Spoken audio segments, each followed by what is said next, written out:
welcoming popular writer and poet Chitra Banerjee ma'am for NDTV Who's That 360 for an exclusive chit chat. Ma'am, could you share the inspiration behind an uncommon love and what do you hope readers will take away from the story? I was inspired to write Uncommon Love because I really feel that the Murthy story is very unusual, especially because of the very humble backgrounds they came from.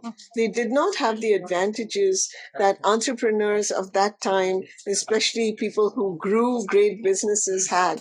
They didn't have any of that, and yet they had a dream and they followed it.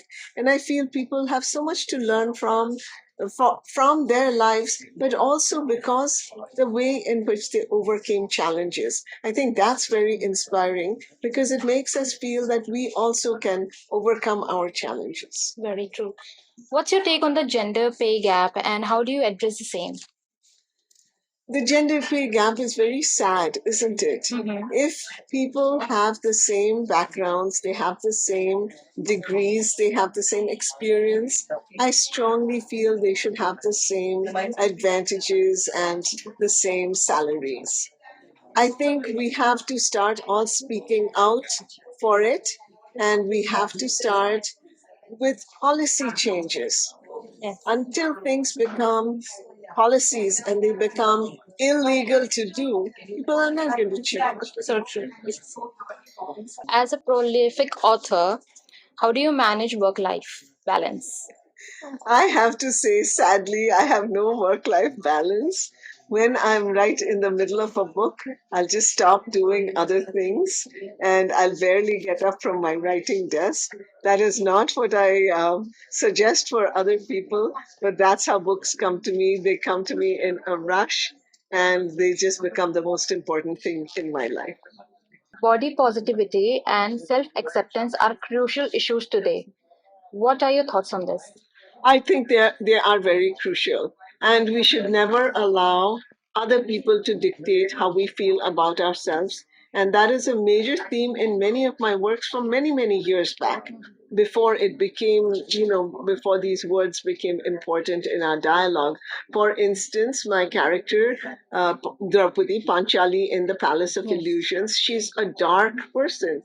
And this is true. She's dark in the Mahabharata as well, and everyone like looks down on her because she's dark. And then one day Krishna says to her, you have to change how you feel about yourself. And when you feel that you are beautiful, others will also begin to see that you are indeed beautiful. And so I feel that the change has to start from within, and the change has to be a self acceptance and a self love, and just realizing that there are many, what shall I say, there are so many templates of beauty.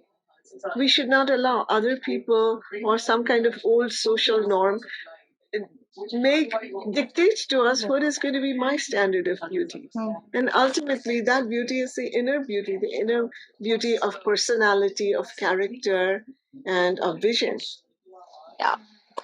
Non-fiction is not your style of writing. So how did you sail this both through? It was difficult. I had to learn how to write nonfiction. But then I realized I can use a lot of my fictional techniques when I'm describing the characters or when I'm describing a particular incident. So I kind of leaned on my strengths as a fiction writer to write a piece of nonfiction. Wow. Young readers love the way you write. How do you feel about this? I'm thankful. I love the fact that people do love my work. And I love meeting my readers, especially young readers. It's always very special. And as you might know, I have a presence on social media. I'm on Instagram and Twitter and Facebook, and I love hearing from my readers. So I encourage everyone to connect with me on social So, what do you feel about the digital era of influencers? Well, influencers are a mixed bag. Some are influencers who have a great deal of positive influence on people around them, and I think that's beautiful. They're really talking about deeper issues, inner issues, positivity, how to overcome challenges, all of those good things, and they're showing them in their lives. So they're showing how to be caring about people around them.